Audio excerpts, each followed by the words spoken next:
Si pensabas que ya habías visto lo peor en materia migratoria con Trump, prepárate, porque es que en sus primeros 100 días de regreso al poder, que ha cumplido recientemente, el presidente ha desatado un paquete de medidas que no solo buscan cerrar las puertas, sino borrar cualquier rastro de protección migratoria existente, desde deportaciones sin juicio hasta encerrar migrantes en cárceles extranjeras, pasando por amenazas directas a jueces, cierres de programas humanitarios y militarización de la frontera. Esto y más, todo apenas en 3 meses. Hoy te voy a mostrar las 10 decisiones más radicales que ha tomado Donald Trump contra los migrantes en Estados Unidos, con nombres, fechas y consecuencias. Si vives en Estados Unidos o tienes algún familiar o amigo que viva aquí, de seguro esto te va a interesar.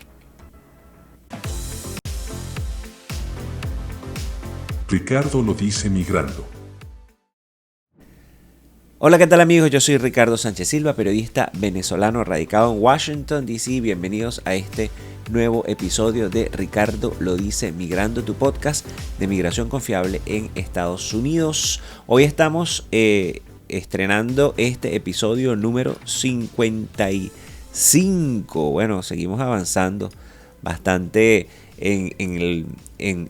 con este podcast, que ya ustedes saben, estamos variando un poco el concepto, haciendo ajustes de horarios, así que les pido paciencia, ¿no? Este podcast va a seguir saliendo, pero estamos haciendo algunos cambios de horarios. Antes salía de lunes a jueves, así que espérenlo en cualquier día de la semana mientras que hacemos los ajustes y después ya estabilizaremos un horario nuevo, ¿no? Ya vamos a comenzar, pero antes te pido que te suscribas, actives las notificaciones, le des me gusta, comentes y compartas. Es la forma como apoyas este proyecto periodístico independiente y me ayudas a mí a seguir a crecer, ¿no? A seguir creciendo y luchando contra la censura y la desinformación. Si estás en Estados Unidos o en cualquier otro país fuera de Venezuela, puedes apoyar este trabajo independiente enviando super chats y super gracias o super stickers. Y si me mandas un super chat con un comentario, pues lo leo con prioridad en el próximo episodio. Se los digo de antemano, si me escuchan un poco nasal es porque el cambio de temporada me tiene, ya se los dije, las alergias aquí en Washington, D.C., bueno, en todos Estados Unidos con el tema de la primavera, pues este año me pegó. No me había pegado antes, pero me pegó. Bien, vamos a comenzar desde ya con este Top 10.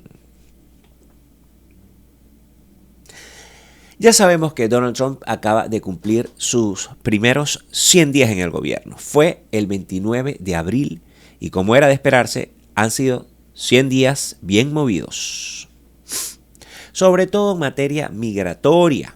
Para quienes no lo sepan, los primeros 100 días de un presidente en Estados Unidos son vistos como una etapa clave para medir su capacidad de acción, su agenda y el rumbo que tomará su administración. Y en este caso, Trump no ha perdido el tiempo. Han pasado tantas cosas que, bueno, cuesta llevar la cuenta, pero si hay algo claro, es que en esta nueva administración ha intentado cambiar las reglas del juego por completo. Y claro, no todo le ha salido bien. Según una nota de la agencia Reuters, Trump ya acumula más de 200 demandas en total, no solamente en migración, no, en estos primeros 100 días. Estamos hablando de alrededor de más de 2 demandas por día.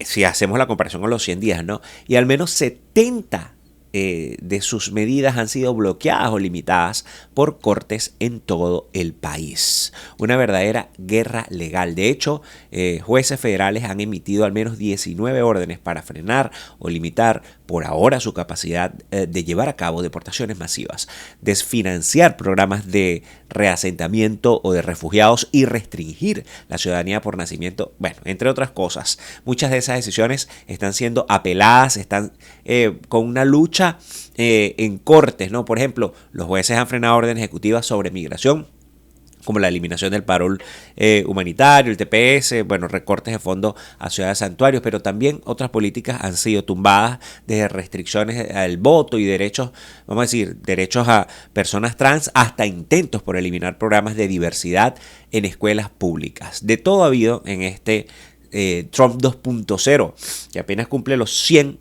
días. Por cierto, si quieren que hagamos un episodio especial sobre los reveses o los golpes judiciales o vamos a decir los fracasos judiciales que ha tenido hasta ahora, más duros que ha tenido Donald Trump, pues por favor coméntemelo. Esto es materia migratoria. Por favor déjenmelo aquí en los comentarios si podemos hacer o un episodio.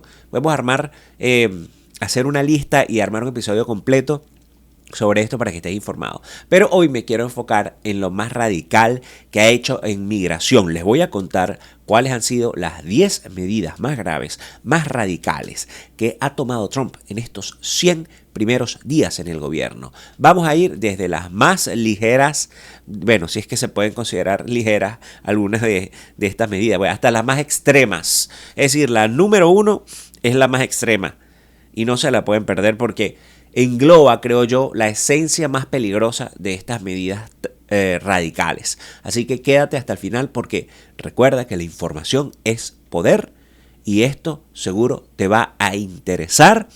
Y como siempre les digo, en tiempos de oscuridad, el periodismo independiente es resistencia. Por eso les pido que me sigan, que se suscriban a mi boletín de forma gratuita. Hay otros niveles, pero de forma gratuita se pueden suscribir de Substack a través de ricardolohice.com. Por ahí no hay algoritmos, por ahí no hay redes sociales, intereses de ningún dueño de corporación, ni ningún gobierno autoritario, ni aquí en Estados Unidos, ni Venezuela, ni en ningún lado.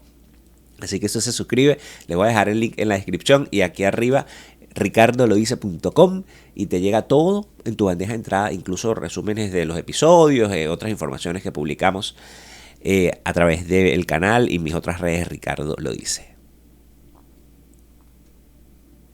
En el puesto número 10 tenemos la militarización directa de la frontera con uso de terrenos federales. Y es que el 12 de abril de 2025, Donald Trump envió un memorando a los jefes de Defensa, Seguridad Nacional, Interior y Agricultura, autorizando a las Fuerzas Armadas a tomar control directo de terrenos federales en la frontera con México. El documento faculta al Departamento de Defensa a utilizar zonas como la Reserva Roosevelt para fines militares, incluyendo la instalación de equipos de detención o de detección y la construcción de muros. Según reportó CNN, los migrantes que crucen esas áreas pueden ser puestos en retención por traspasar propiedad militar y pues esto lo que podría permitir, ¿no?, que las tropas los detengan hasta que llegue el Departamento de Seguridad Nacional o agentes de la patrulla fronteriza. Esto ha levantado serias dudas legales sobre una posible violación de la ley que se conoce exactamente así como se lo va a leer, Posse Comitatus, una norma de 1878 que prohíbe a las Fuerzas Armadas participar en funciones de aplicación de la ley dentro del territorio estadounidense. Es decir, los militares no pueden actuar como policías ni detener civiles. Esa no es su función. Entonces, violaría esta normativa, esta ley. Pero según denuncias de la ACLU, que es esta Unión de Libertades Civiles estadounidense, que vemos que ha tenido acción directa en demandas que se están llevando a cabo en contra de la administración de Trump en materia migratoria, y pues y expertos legales, este memorando, según también expertos legales, este memorando intenta eludir esta prohibición al redefinir ciertas zonas fronterizas como instalaciones militares. De esa manera se permitiría que los soldados detuvieran migrantes por invadir propiedad militar mientras esperan la llegada de agentes de inmigración. Aunque técnicamente no se les asigna una función policial, en la práctica estarían asumiendo roles que la ley prohíbe expresamente. En el puesto número 9, expansión del centro de detención en Guantánamo. El 29 de enero de 2025, Trump firmó un memorando ordenando la expansión del centro de operaciones migratorias en la base naval de Guantánamo para albergar hasta 30,000 migrantes considerados de alta prioridad. Entre ellos, al menos 53 venezolanos fueron trasladados allí desde centros de detención en Texas y Luisiana sin cargos formales ni acceso a abogados. Posteriormente, 35 de ellos fueron deportados directamente a Venezuela en un vuelo humanitario coordinado por autoridades de la dictadura de Nicolás Maduro. Organizaciones como el Center for Constitutional Rights y Amnistía Internacional pues denunciaron estas deportaciones como una forma de evitar el escrutinio judicial. El juez Brian Murphy emitió una orden restringiendo deportaciones sin entrevistas de miedo creíble Pues la política fue duramente criticada por equiparar a migrantes con terroristas y por las condiciones inhumanas reportadas dentro de este centro de detención. Y hay que también acotar que un juez en cierto punto, luego de que ya se habían enviado este primer lote venezolano, prohibió que se mandaran otros venezolanos, y así ha estado la batalla judicial. En el puesto número 8, bloqueo de fondos a ciudades santuarios y redadas en lugares sensibles. Y es que en abril de 2025 Trump firmó, este mes que está finalizando hoy, una orden ejecutiva para castigar a las llamadas ciudades santuarios, ordenando la suspensión de fondos federales a las jurisdicciones que no colaboren con ICE. Sin embargo, esa medida fue rápidamente impugnada en tribunales, y el 24 de abril el juez federal William H. Orrick bloqueó su aplicación al considerar que el Ejecutivo no podría condicionar fondos asignados por el Congreso. Pero eso no es todo, pues la administración flexibilizó las directrices internas de ICE, permitiendo redadas en lugares antes protegidos como iglesias, escuelas, hospitales y tribunales. Organizaciones como la ACLU advirtieron que esta política representa un ataque directo a las comunidades migrantes, ya que debilita la confianza en las instituciones públicas esenciales. La estrategia busca forzar la cooperación local mediante el miedo e incertidumbre legal. Y hay que decirlo aquí, para los que no sepan, las ciudades santuarios son ciudades en las que se protegen a los migrantes independientemente de su estatus, y además de eso, las autoridades locales no colaboran con ICE para procesos de deportación. En el puesto número 7. Redadas y detenciones masivas contra migrantes. El gobierno de Trump ha intensificado las redadas contra estudiantes extranjeros, activistas políticos y migrantes con estatus legal, bajo el argumento de seguridad nacional. Entre los casos más notorios está el de Mohamed Khalil, un graduado palestino con green card, es decir, residente, detenido por ICE, y el de un estudiante de Tufts arrestada tras publicar un artículo pro-Palestina. Organizaciones como la ACLU consideran estas acciones una represalia contra el activismo estudiantil. Pero el impacto es más amplio. Según datos oficiales divulgados el 28 de abril por la propia Casa Blanca, ICE ha arrestado a más de 150,000 personas en estos primeros 100 días. Esto sería un promedio de unas 1.500 personas por día, según sus cifras, insisto. Porque esto hay que decirlo claramente. Si algo nos ha demostrado Trump y las redes de la Casa Blanca y la Casa Blanca en sí en este poco tiempo, es que no hay una verificación exhaustiva de la información que se publica, y pues ha puesto en duda la credibilidad de cifras y de datos que ellos dan como ciertos, e incluso se han verificado y no lo son. Por eso insisto, según cifras de la Casa Blanca, y se han concretado 139,000 deportaciones, aseguran ellos también. Aunque la administración prometió una operación de expulsión masiva, los propios datos reflejan que persisten desafíos judiciales y logísticos que han ralentizado su implementación. Recuerda que, ya hablaban de millones de deportaciones. A este paso, la pregunta es, en 100 días si lograron esto?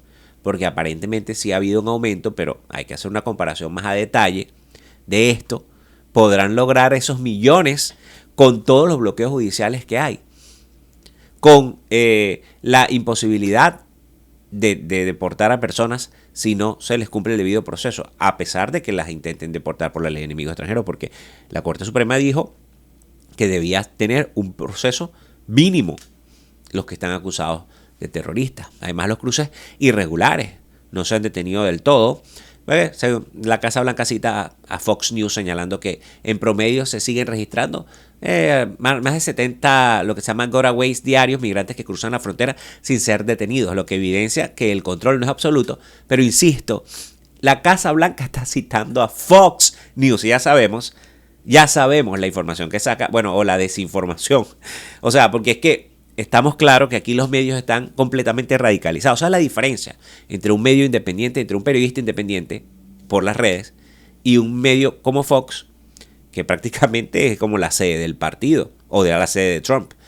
Esa es una realidad, y está ocurriendo eso con los medios en Estados Unidos.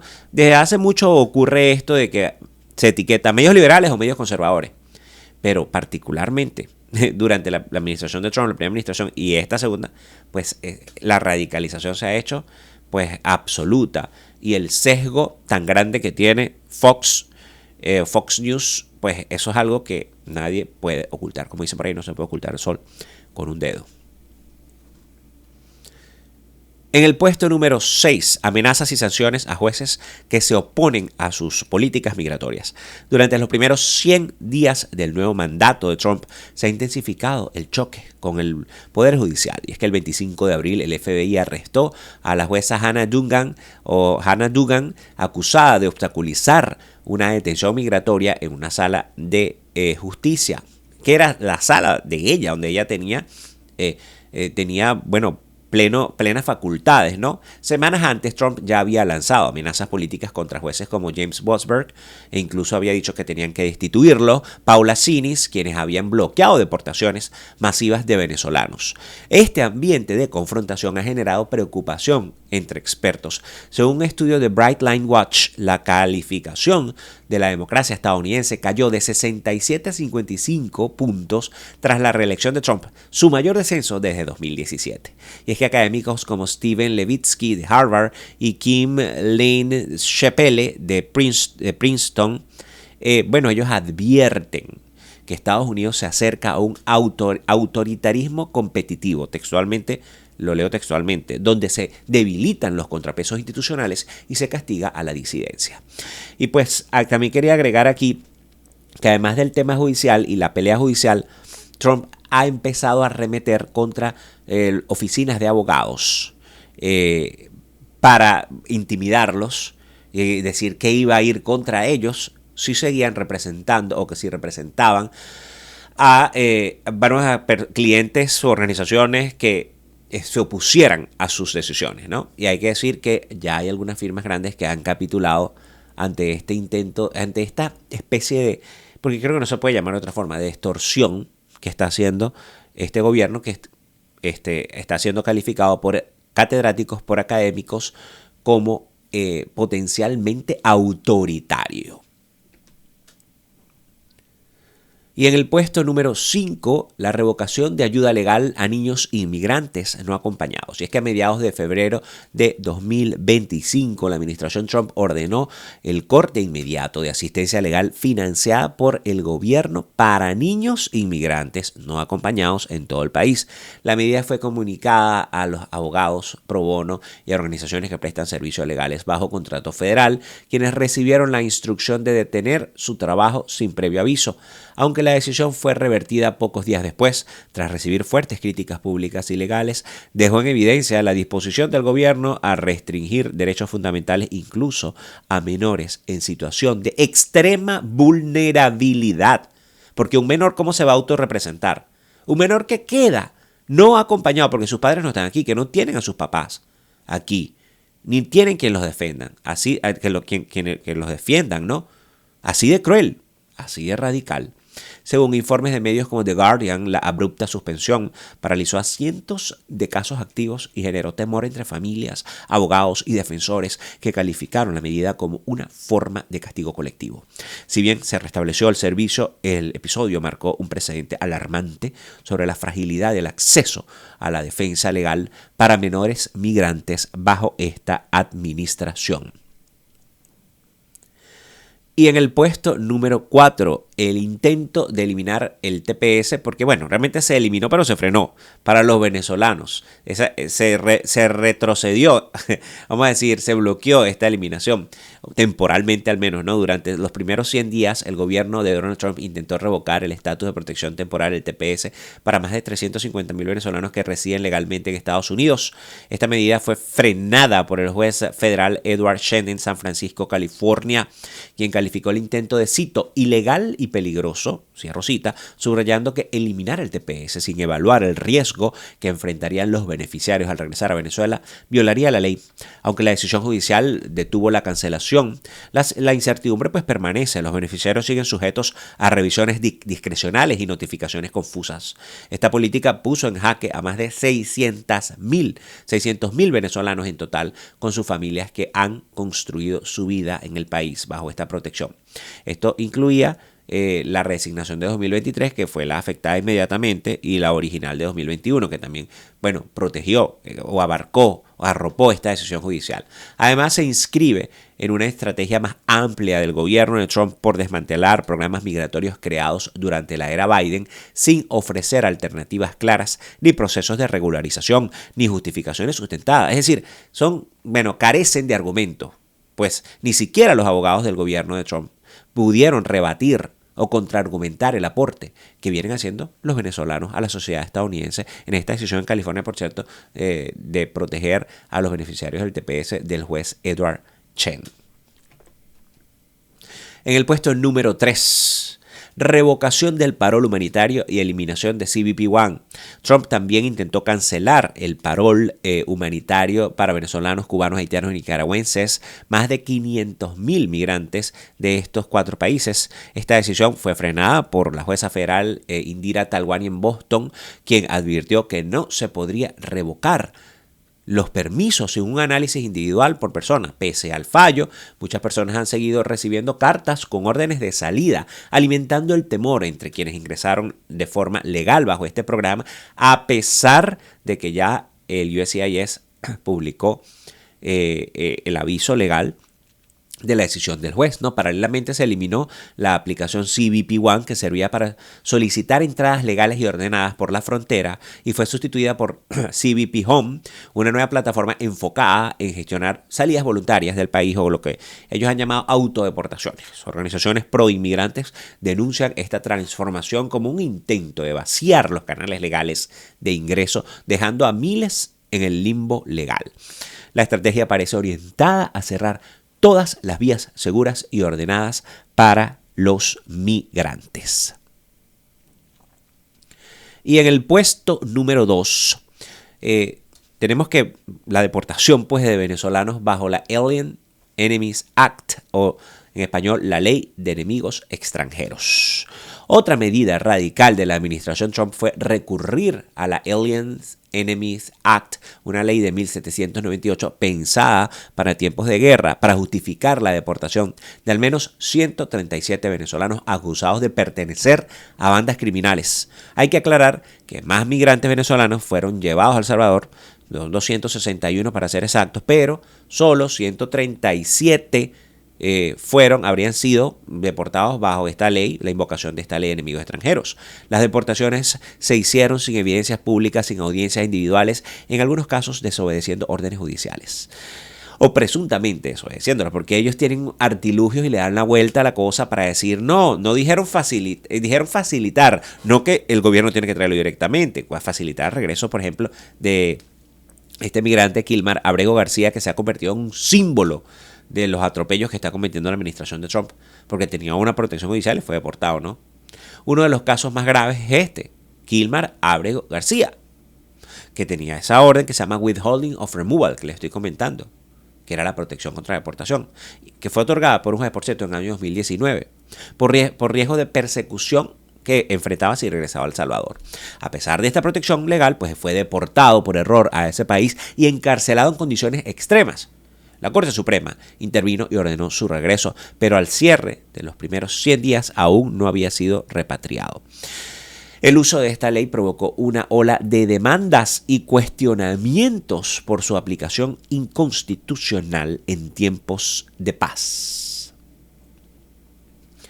Y en el puesto número 1 tenemos el uso de prisiones extranjeras para encarcelar migrantes sin juicio. Y les decía que probablemente esto representa la esencia de estas acciones radicales, porque la tercerización de la justicia y el envío de migrantes sin pruebas, sin el debido proceso, insisto, aquí no se está defendiendo a nadie, solo que no pueden pagar justo por pecadores, representa la esencia de ese autoritarismo que llaman los académicos, al que se está llegando aquí en Estados Unidos. Probablemente esta es la medida más radical y alarmante de estos 100 días. El gobierno de Trump comenzó a enviar migrantes a cárceles en el extranjero sin juicio previo, usando pues instalaciones de países aliados como centros de detención. El 16 de marzo de 2025 el presidente salvadoreño Nayib Bukele confirmó la llegada de 238 venezolanos y 23 salvadoreños al centro de confinamiento del terrorismo, también conocido como la megacárcel del Secot. como parte de un acuerdo con Estados Unidos. Estas personas fueron señaladas como miembros de bandas criminales como el Tren de Aragua o la MS-13, sin enfrentar cargos formales ni audiencias legales en territorio estadounidense, sin demostrar nada. Aquí lo que hizo fue una asociación por tatuaje, como han tratado a los centroamericanos, trataron a los venezolanos, clasificando tatuajes como si se tratara de una mara centroamericana, cuando las bandas en Venezuela no se identifican por tatuajes. Lo dice Rona Enríquez, periodista venezolana que ha hecho estudios sobre el tema y escribió el libro El Tren de Aragua, que siempre lo menciono. El CECOT ha sido duramente criticado por violaciones sistemáticas al debido proceso y derechos humanos, según denuncias de Amnistía Internacional y Human Rights Watch. Y pues el juez James Bosberg había emitido una orden de bloqueo la noche anterior a los traslados, pero fue ignorada. Ni siquiera se le hizo caso al juez que dijo que el avión debía regresarse. Recuerden que ahí Nayib Bukele escribió un tuit, bien burlón, en el que decía, upsi, too late, muy tarde, algo así, más o menos escribió. La Corte Suprema, en una decisión posterior, declaró que el gobierno debía repatriar a los migrantes deportados sin garantías judiciales. O facilitar por lo menos el regreso. Organizaciones como el Center for Constitutional Rights calificaron la estrategia como un intento deliberado de evadir el sistema legal de Estados Unidos. El senador Chris Van Hollen exigió el retorno inmediato de los deportados y señaló que esta política representa una violación al debido proceso. Bien, amigos, y con esto nosotros terminamos este episodio del día de hoy de Ricardo lo dice migrando, tu podcast de migración confiable en Estados Unidos. Quiero, antes de despedirme, por cierto, creo que se fue aquí un título, pero bueno, estamos como si estuviéramos, no estamos en vivo, pero es como si estuviéramos en vivo en caliente, porque así estamos lanzando el episodio, ¿no? Como viste, aquí no estamos hablando de simples cambios administrativos en estos primeros 100 días, sino de decisiones que han puesto en juego pues derechos fundamentales, vidas enteras y principios básicos del sistema legal en Estados Unidos. Lo más preocupante aquí pues es que muchas de estas medidas han seguido avanzando a pesar de los reveses judiciales, y si esto pasó en apenas 3 meses, bueno, se puede imaginar lo que puede venir ahora. Por eso es tan importante estar informados como comunidad. Déjame en los comentarios pues cuál de estas 10 medidas te sorprendió más. Recuerda que la información es poder y aquí estamos para contarles lo que otros prefieren callar. Por mi cuenta de Instagram y por Substack estamos compartiendo información inmediata, análisis y datos útiles para nuestra comunidad. Así que sígueme también por allí a través de ricardolodice.com. Puedes suscribirte a mi cuenta de Instagram a mi cuenta de Substack por ricardolodice.com. Vamos a tener este enlace contigo directo. Substack funciona como un boletín, pero al mismo tiempo un blog. Te llegan las informaciones a tu correo sin algoritmos ni intermediarios. ¿Cómo te suscribes? Bueno, ya te lo dije, ricardolodice.com. Te dejo el link aquí abajo y también aquí etiquetado arriba. No olvides darle me gusta, activar la campanita de suscripción, de notificaciones y pues compartir este episodio para que lleguemos a más personas. Si estás en Estados Unidos o cualquier país fuera de Venezuela, también puedes mandarnos superchats. Super gracias. Y si mandas superchats, yo lo leo con prioridad en el próximo episodio y apoyas este proyecto periodístico. Y hablando de la descripción de este episodio, pues aquí mismo te dejo una lista de recursos para migrantes con organizaciones que ofrecen asesoría legal, datos útiles en caso de redadas. Por si te llegan una redada, tú muestras una tarjetita que puedes imprimir, plastifica, la tienes en tu cartera y no hablas. Ahí están tus derechos constitucionales. Tenga TPS, tenga parol, estés indocumentado, lo que sea, tienes derechos. Amigos, yo soy Ricardo Sánchez Silva, periodista venezolano en Washington, D.C. Ricardo lo dice en las redes sociales. Nos vemos en el próximo episodio y si hay algún tema que te gustaría que toques, pues déjamelo aquí en los comentarios. Nos vemos en el próximo episodio de Ricardo lo dice migrando, tu podcast de migración confiable en Estados Unidos. Hoy con este Top 10. Se les quiere mucho.